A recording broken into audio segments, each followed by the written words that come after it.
Kembali dalam program Presiden Pilihan Rakyat dan masih bersama para narasumber kami ada Mas Bawono Kumoro, peneliti Indikator Politik Indonesia, dan Mas Hanggoro Doso Pamungkas, peneliti LSI DNIJA.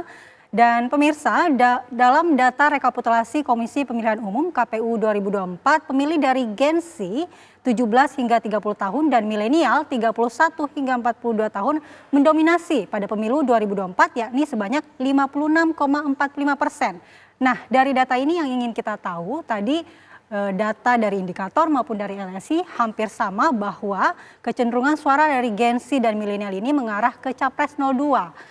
Apa faktor-faktor yang menyebabkan hal itu, Mas? Apakah tadi yang saya sebutkan sebelumnya, apakah goyang gemoynya itu berpengaruh atau yang lain-lainnya, Mas?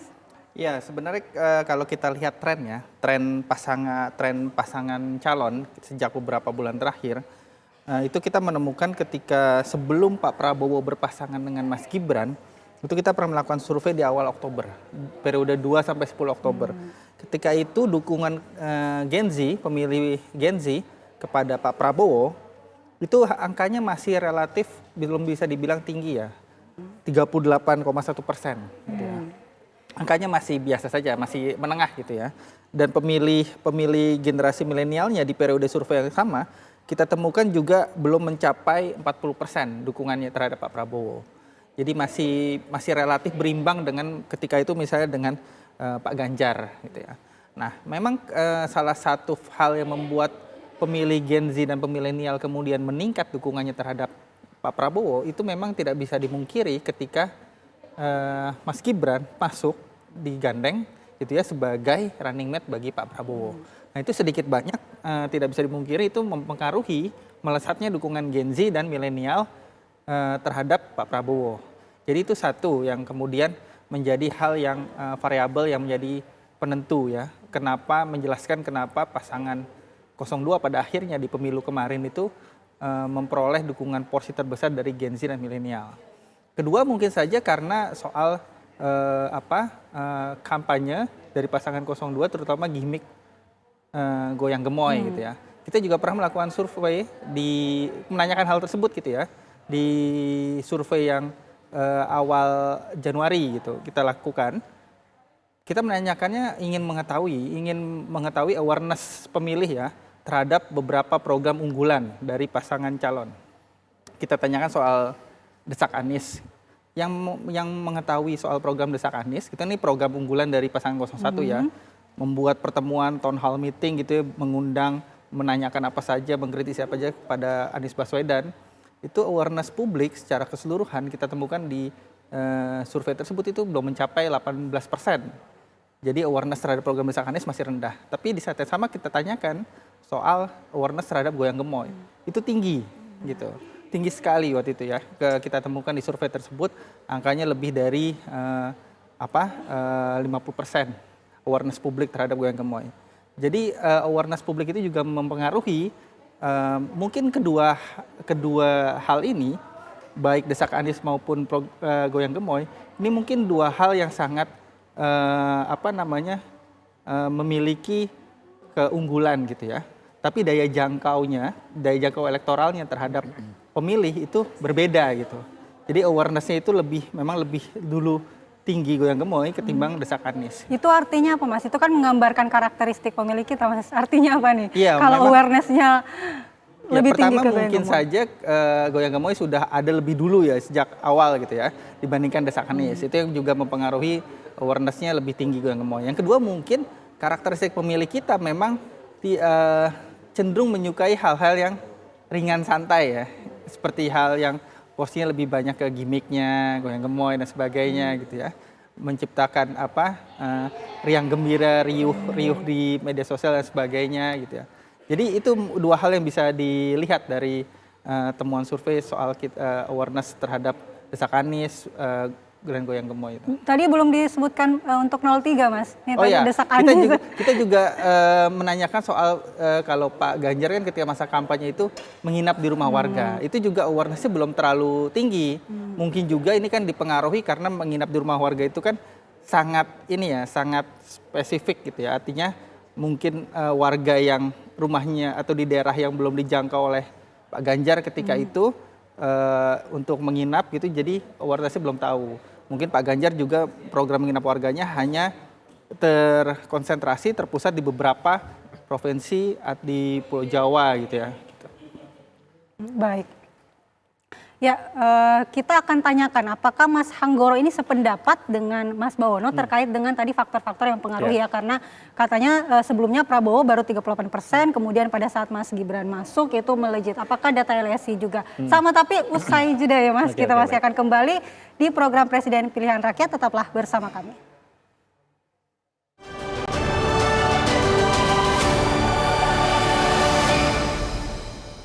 Terima kasih Anda masih di program Presiden Pilihan Rakyat, dan pemirsa kita langsung bertanya kepada Mas Hanggoro Dosopamungkas terkait tadi faktor-faktor yang mempengaruhi kecenderungan Gen Z berada di suara 02 nih Mas. Kalau tadi Mas Bawono bilang kalau awalnya tuh Pak Prabowo hanya 38,%, tapi setelah Gibran masuk itu lumayan melejit. Nah, apakah sependapat dengan indikator Mas? Iya, ini sebenarnya Pilpres kali ini tuh kayak Pilpres pestanya para peneliti ya, di mana hampir semuanya memiliki tone yang sama, termasuk yang LSI Indonesia lakukan, teman-teman indikator maupun lembaga yang lainnya gitu ya, terkait dengan hasil survei terakhir, tren, kemudian dibandingkan dengan hasil quick count itu sama. Ini salah satu capaian lah bagi para peneliti ketika apa yang diperkirakan yang lalu ternyata kurang lebih sama dengan yang didapatkan ketika quick count.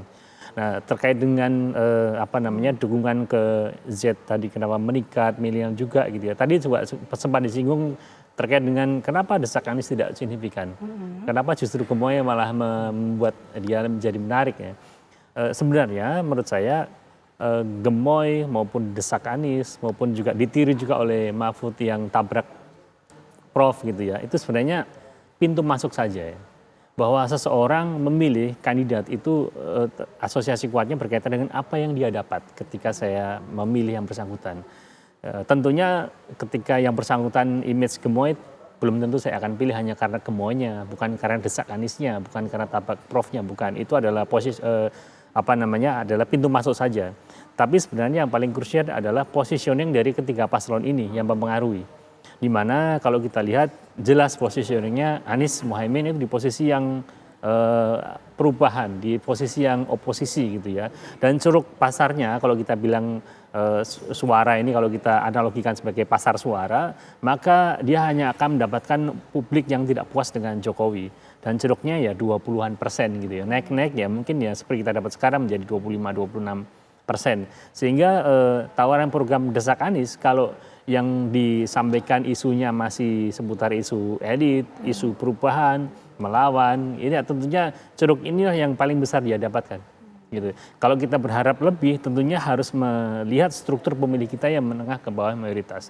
Gemoy juga demikian, bukan soal Gemoynya saja Prabowo Gibran dipilih mayoritas, tetapi lebih kepada dia pintu masuk bahwa paslon ini seketika berubah, terutama Prabowo ketika 2019 yang lalu kita anggap karena memang dari segmen kalangan militer ya, tegas bahkan keras gitu ya, orang mungkin menganggapnya, tapi seketika runtuh begitu image Gemoy masuk padanya. Tapi sekali lagi itu hanya pintu masuk saja. Yang lebih penting bagi pemilih adalah apa yang dia dapatkan ketika Gemoy pasangan Prabowo Gibran ini memimpin.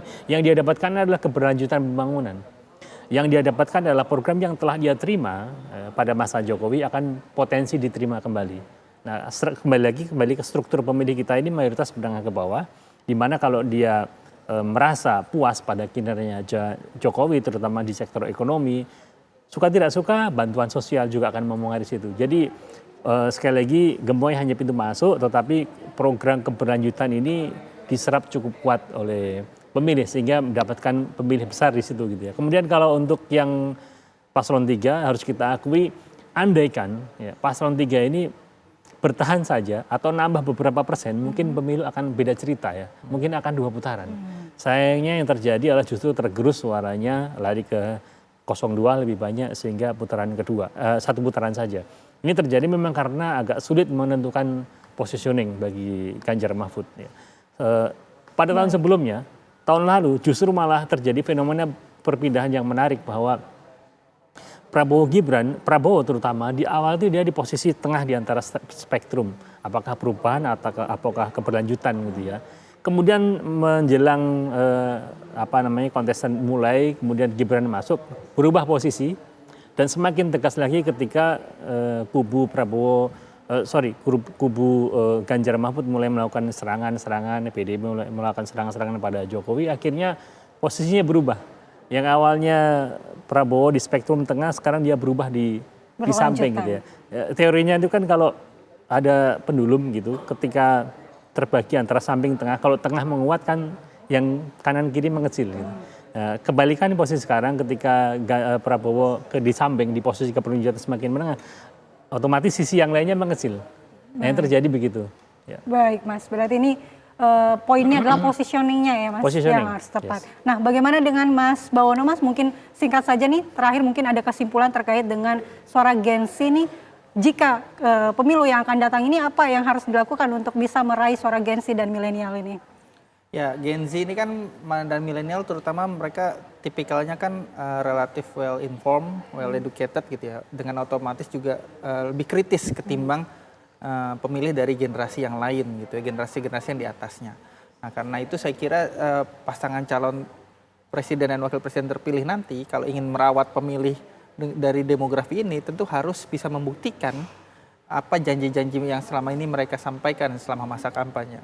Kalau sedikit saja mengecewakan pemilih bertipikal kritis seperti Gen Z dan milenial itu, maka tentu akan menjadi bumerang di pemilu selanjutnya ya.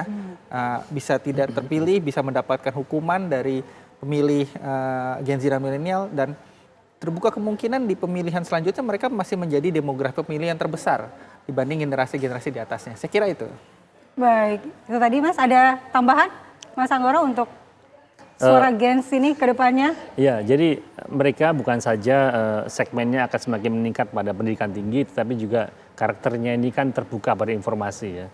Bahwa jejak digital kan selalu muncul ya, ketika kita melakukan attacking ke salah satu pihak gitu. Kalau kita tidak siap recovery-nya gitu, atau tidak salah cara recovery-nya, tentunya akan berdampak signifikan. Atau waspadai soal serangan balik gitu ya. Kalau kita lihat yang menarik ini kan salah satu yang menarik ini kan adanya Gibran yang tidak diekspektasikan tinggi oleh lawan-lawannya. Dianggap dia tidak mampu, dianggap dia maju karena faktor ayahnya gitu ya.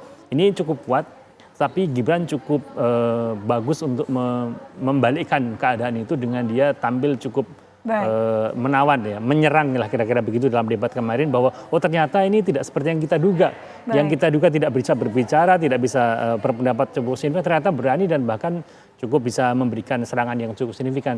Jadi dia bisa menjadi Anies versi lain gitu ya dalam konteks kritis dalam debat kemarin. Baik, bisa kita tangkap. Dan pemirsa, kita masih akan lanjutkan program Presiden Pilihan Rakyat, namun bersama rekan saya Prima Alverina. Sesaat lagi usai jeda berikut, tetaplah di program Presiden Pilihan Rakyat.